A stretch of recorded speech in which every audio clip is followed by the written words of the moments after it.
कामगार पक्ष अशी महायुती करून आम्ही या निवडणुकीला सामोरं जात आहोत.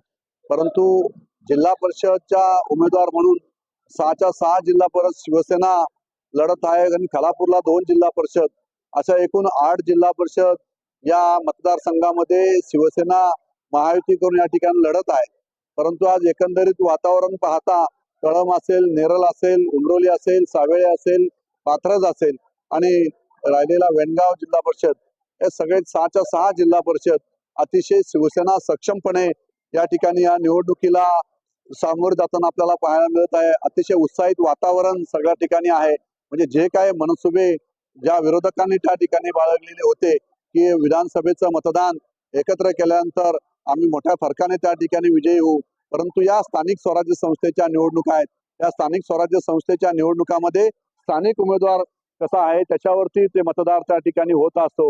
विधानसभा, लोकसभा या निवडणुका वेगळ्या असतात आणि म्हणून जे वातावरण आता बदललेलं आपल्याला पाहायला मिळत आहे की संपूर्ण मतदारसंघामध्ये अतिशय चांगल्या पद्धतीचे उमेदवार शिवसेना, भाजप, आरपीआयनी या ठिकाणी शेतकरी कामगार पक्षांनी दिल्यामुळे चांगली फाईट या ठिकाणी शिवसेनेच्या माध्यमातून या ठिकाणी होत आहे. आणि आपण समोरून जर पाहिलं की जे उभाटा म्हणून स्वतःला निष्ठावंत म्हणून समजत होते त्यांनी तर आपल्या स्वतः त्या ठिकाणी राष्ट्रवादीचं घड्याळ चिन्ह त्या ठिकाणी घेतलंय. आपण पात्रजला बघितलं, राजाराम शेळके हा साधू म्हणून स्वतःला समजत होता आणि ती लुंगी भगवी उतरवली आणि त्या ठिकाणी राष्ट्रवादीचं घड्याळ त्यांनी बांधलंय. आणि त्यामुळं नीतिमत्ता सोडून त्या लोकांनी ज्या उमेदवारी घेतल्या, प्रदीप ठाकरे, काल्या ठाकरे हा सुद्धा खोटारडा माणूस यांनी सुद्धा त्या ठिकाणी राष्ट्रवादीची उमेदवार त्या ठिकाणी घेतलेली आहे. त्यामुळे मी तुम्हाला या ठिकाणी सांगतो, ज्यांनी शिवसेनेशी बेमानी केलेली आहे, ज्यांनी राष्ट्रवादीचे घड्याळ घेतलेले त्या ठिकाणचा असणारा निष्ठावंत शिवसैनिक राष्ट्रवादीच्या घड्याळावर मतदान करणार नाही. मी या ठिकाणी जाहीरपणे सांगतो, त्यांचा पराभव त्या ठिकाणी अटल आहे. कदाचित ज्या ठिकाणी जे काही उमेदवार बाकीचे उभे आहेत त्यांची आमची फाईट त्या ठिकाणी होत आहे, परंतु हे उमेदवार घड्याळ चिन्हावर ज्यांनी घेतलेले ते नक्कीच त्या ठिकाणी पराभूत त्या ठिकाणी होणार आहेत ना. अशा पद्धतीने जे आता 6च्या 6 जिल्हा परिषद वार्ड अतिशय फाईटला त्या ठिकाणी आलेले आहेत.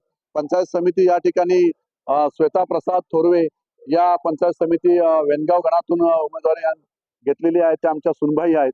अतिशय चांगलं वातावरण, मनुष्यची सुनबाई आमची त्या ठिकाणी या निवडणुकीला सामोरं जात आहेत. आणि आज भानुदास बोराडे आणि संपूर्ण हलिवलीतील असणाऱ्या सगळ्या सहकाऱ्यांनी पुन्हा एकदा माझ्या बरोबर शिवसेनेवर विश्वास दाखवून सगळ्यांनी प्रवेश केलेला आहे.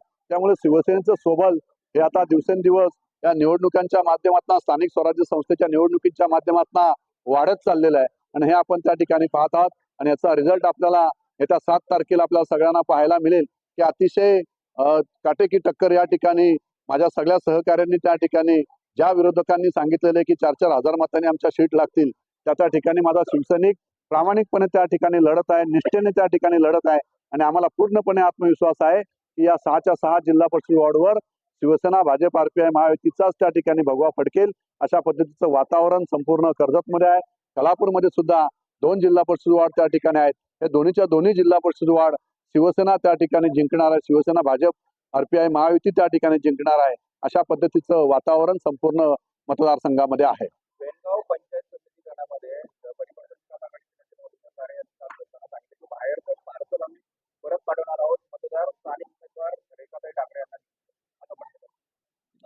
बघा, तुम्हाला सगळ्यांना कल्पना आहे की वेणगाव पंचायत समिती ही पूर्वीपासूनच तोरवे परिवारांचा असणारा त्या ठिकाणचा सगळ्यांचा संपर्क, मनुष्यचा तो असणारा निवडून आलेला वॉर्ड त्या ठिकाणी आहे.